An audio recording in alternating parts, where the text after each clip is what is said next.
Hi friends, ಎಲ್ಲರಿಗೂ ನಮಸ್ಕಾರ. ನಾನಿವತ್ತು ಪಾಲಕನ್ನು ಹಾಕಿ ಪಾಲಕ್ ಸೊಪ್ಪನ್ನು ಹಾಕಿ ನಾನು ನೀರು ದೋಸೆ ಮಾಡ್ಕೊಂಡಿದ್ದೀನಿ. ಎಷ್ಟು ತೆಳುವಾಗಿ ಎಷ್ಟು ಬಂದಿದೆ, ಚೆಂದ ಬಂದಿದೆ ನೋಡಿ. ಹಾಗೆ ಅಷ್ಟೇ ರುಚಿಯಾಗಿ ಉಂಟು. ಎಷ್ಟು ಕಲರ್ಫುಲ್ ಆಗಿದೆ, ಅಷ್ಟೇ ರುಚಿಯಾಗಿ ಸಹ ಬಂದಿದೆ ನೋಡಿ. ಒಂದು ಕಟ್ಟು ನಾನು ಪಾಲಕ್ ಸೊಪ್ಪು ತಗೊಂಡು ತೊಳೆದು ಇಟ್ಕೊಂಡಿದ್ದೀನಿ. ಅದನ್ನು ಬಿಡಿಸಿ ನಾನು ಪಾಲಕ್ ಸೊಪ್ಪು ತೊಳೆದು ಇಟ್ಕೊಂಡು ಇದನ್ನು ಒಂದು ಬಿಸಿಗೆ ಹಾಕಿ ನೋಡಿ, ಮಣ್ಣಲ್ಲಿ ಸ್ವಲ್ಪ ನೀರು ಇಟ್ಕೊಂಡಿದ್ದೀನಿ. ಅದು ನೀರು ಬಿಸಿ ಆದ ನಂತರ ಇದನ್ನು ಹಾಕಿ 1-2 ಸೆಕೆಂಡ್ ಒಂಚೂರು ಬೇಯಿಸಿದ್ರೆ ಸಾಕು. ಯಾಕೆಂದರೆ ಅದರ ಹಸಿ ವಾಸನೆ ಸ್ವಲ್ಪ ಹೋದರೆ ಸಾಕು. ಹಾಗೆ ಒಂದು ಸ್ವಲ್ಪ ಬೇಯಿಸ್ಕೊಡುವ. ಒಂದು ಕುದಿ ಬಂದರೆ ಸಾಕು. ಕುದಿ ಬಂದ ನಂತರ ನೋಡಿ, ಕುದಿ ಬರ್ತಾ ಉಂಟು. ಇದನ್ನು ಈಗ ತೆಗೆದು ಬಿಡುವ. ಇದನ್ನು ತೆಗೆದು ನಾವು ಒಂದು ಪ್ಲೇಟಿಗೆ ತಗೊಳ್ಳುವ. ಈಗ ಒಂದು ಕಟ್ಟು ಹಾಕಿದರೆ ಸಾಕು. ಒಂದು ಕಟ್ಟು ಪಾಲಕ್ ಸೊಪ್ಪು ಹಾಕಿದರೆ ನಾವು 1.5 ಲೋಟ ಎಷ್ಟು ಅಕ್ಕಿಗೆ 2 ಲೋಟ ಅಕ್ಕಿಗೆ ಸಾಕಿದ್ದು. ಇದನ್ನೆಲ್ಲ ತೆಗೆದು ಅದಕ್ಕೊಂದು ಸ್ವಲ್ಪ ತಣ್ಣೀರು ಹಾಕಿ ಇದು ಮಾಡುವ. ತಣ್ಣೀರು ಹಾಕಿದರೆ ಅದರ ಕಲರ್ ಹಾಗೆ ಉಳಿತದೆ. ನಾನು ನೋಡಿ 2 ಲೋಟ ಅಕ್ಕಿ ನೆನೆಸಿಟ್ಟಿದ್ದೀನಿ. ಇದು ದೋಸೆ ಅಕ್ಕಿ. ಇದನ್ನು ಚೆನ್ನಾಗಿ ನೋಡಿ ತೊಳೆದು ನೆನೆಸಿಟ್ಟಿದ್ದೀನಿ. ಇದನ್ನು ತೆಗೆದು ಈಗ ಇದರೊಟ್ಟಿಗೆ ಹಾಕ್ಕೊಡುವ. ಅಕ್ಕಿ ತೊಳೆದು ಚೆಂದ ಮಾಡಿ ಇದನ್ನು ಕಡಿಲಿಗೆ ರೆಡಿ ಮಾಡಿಕೊಡುವ.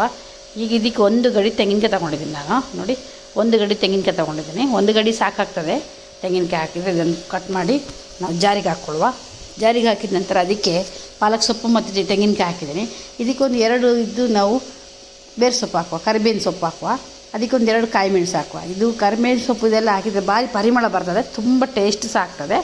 ಅದಕ್ಕೋಸ್ಕರ ಹಾಕೋದು. 1-2 ಹಾಕುವ ಅಂತ ನೋಡಿ. ಇದು ಕಡ್ದಿದ್ದೀನಿ. ಈಗ ಕಡ್ದು ಎಷ್ಟು ಒಳ್ಳೆ ಪರಿಮಳ ಬರ್ತಾಯಿತ್ತು ಅಂದರೆ ನನಗೆ ಹೀಗೆ ತಿನ್ನುವ ಅನ್ನಂಗೆ ಅಷ್ಟು ಪರಿಮಳ ಬರ್ತಾಯಿತ್ತು. ಹಾಗಾಗಿ ಇದನ್ನು ಹಾಕಿ ಅಕ್ಕಿ ಹಾಕಿ ಒಂದು ಸರ್ತಿ ಕಡ್ಕೊಂಡು ಬರ್ತೀನಿ ನಾನು.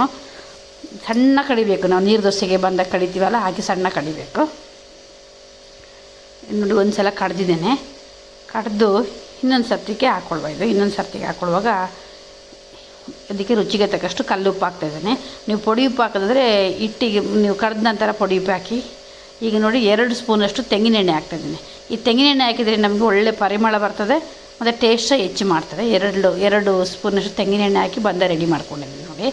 ಇದು ಬಂದ ರೆಡಿ ಮಾಡಿಕೊಂಡು ನಾವೀಗ ದೋಸೆ ಮಾಡುವ. ಕಾವಲಿಯಲ್ಲಿ ಎಷ್ಟೊಳ್ಳೆ ಬಂದಿದೆ ಅಂದರೆ ಸೂಪರಾಗಿ ಬಂದಿದೆ. ಎಣ್ಣೆ ಹಚ್ಚಿ ನಾನು ಈ ಕಾವಲಿಯಲ್ಲಿ ಮಾಡ್ತೀನಿ. ನಾನು ಇದರಲ್ಲಿ ಮಾಡ್ತಾಯಿಲ್ಲ, ನಾನ್ ಸ್ಟಿಕ್ ತವದಲ್ಲಿ ಮಾಡ್ತಾಯಿಲ್ಲ. ನಾನು ಕಾವಲಿಯಲ್ಲಿ ಮಾಡ್ತಾಯಿದ್ದೀನಿ. ಕಾವಲಿಯಲ್ಲಿ ಮಾಡಿದ ಪರಿಮಳ ಸಹ ಚೆಂದ ಸಹ ಬರ್ತದೆ, ಟೇಸ್ಟ್ ಸಹ ಆಗ್ತದೆ. ಈಗ ನಾನು ಪರಿಮಳ ಇದು ಎಣ್ಣೆ ಹಚ್ಚಿದ್ದೀನಿ ನೋಡಿ. ನಾನು ಎಣ್ಣೆ ಹಚ್ಚಿ ಅದನ್ನು ಎಲ್ಲರೂ ಚೆಲ್ತಾರೆ. ನನಗೆ ಚೆಲ್ಲಿದ್ರೆ ಸರಿ ಹೋಗಲ್ಲ. ಯಾಕೆಂದರೆ ಅದು ಕಾವಲಿಯಲ್ಲಿ ಇದಾಗ್ತದೆ, ಪಕ್ಕದಲ್ಲೆಲ್ಲ ಗಲೀಜಾಗ್ತದೆ. ಅದಕ್ಕೆ ನಾನು ಹೀಗೆ ಮಾಡೋದು.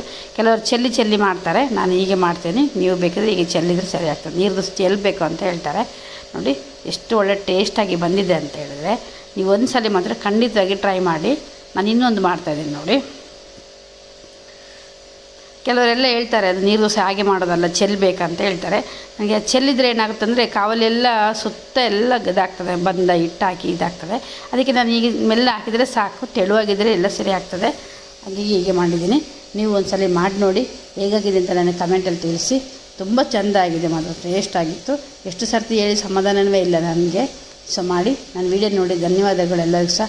ಹಾಗೆ ಯಾರೆಲ್ಲ ಸಬ್ಸ್ಕ್ರೈಬ್ ಮಾಡ್ದಿಲ್ಲ ನೋಡಿ ಸಬ್ಸ್ಕ್ರೈಬ್ ಮಾಡಿ. ಹಾಗೆ ವೀಡಿಯೋ ನೋಡಿ ಸಪೋರ್ಟ್ ಮಾಡಿ ಅಂತ ಕೇಳ್ಕೊಳ್ತೀನಿ. ಹಾಗೆ ಬೆಲ್ ಬಟನ್ ಒಂದೊಂದು ಮಾಡಿ ನೋಡಿ. ಎಷ್ಟು ತೆಳುವಾಗಿ ಎಷ್ಟು ಚೆಂದ ಬಂದಿದೆ. ನನ್ನ ಮಕ್ಕಳಿಗೆ ಭಾರಿ ಖುಷಿ ಆಯಿತು. ಒಂದು ಸಲ ಮಾಡಿ ನನಗೆ ಕಮೆಂಟಲ್ಲಿ ಹೇಳಿ ಹೇಗಾಗಿದೆ ಅಂತ.